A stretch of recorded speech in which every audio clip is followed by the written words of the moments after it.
Life in the countryside was very hard, especially in those old times, without schedules and without any regulations, riding miles and miles on the back of a horse or aboard a slow carriage, carrying grain and firewood on endless roads, or plowing the fields with the strength of the blood of noble animals. The ungrateful fate of our parents and grandparents, of those old farmers who only lived to work. This passage I translated for you resonated deep within my grandmother's heart when I read it to her. It reminded her of the times when everything was different, her childhood. Why, you ask? Well, the passage is from a book about a man's life in the very town she grew up, Villa Sanz.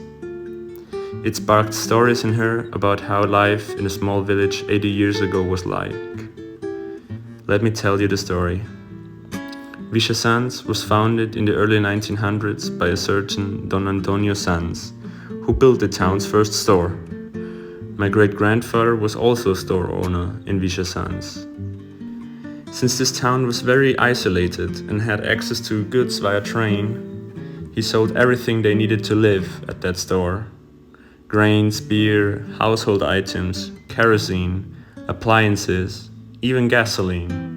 The founder of Villa Sanz was already dead by the time my grandmother was born. And believe it or not, this was once a busy little town. My grandma told me that there were 100 kids in primary school when she went there, around 1945. At that time, many children only went to primary school, since the nearest secondary school was in Bolivar, nearly 40 kilometers away. My grandmother didn't even finish primary school because her father made her work at the store. People had to make a living somehow, which meant that the town had a bakery, a blacksmith, a butcher, 2 general goods stores, a police station, and for leisure a few bars and even a football club.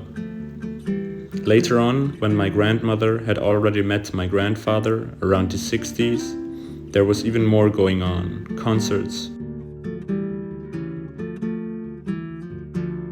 football matches, game tournaments, like you see here, where my grandfather is trying to put a needle or a stick through a hole while riding a horse.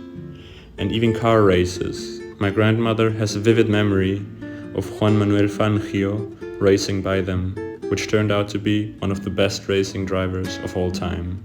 So why is it now an abandoned town? In the 70s, Villa Sanz and the surrounding area were plagued by devastating floods. People had to abandon their houses and move elsewhere. Most people, like my grandparents, moved to the nearest city, Bolivar. Nowadays, only a handful of people remain in Villa Sanz, and most buildings are there to remember the town that once was. I hope you liked this different kind of vlog. I certainly enjoyed researching about my grandparents' past. Here are some clips about me exploring the old store of Don Antonio, the founder, and then I'm gonna show you a few pics of the past.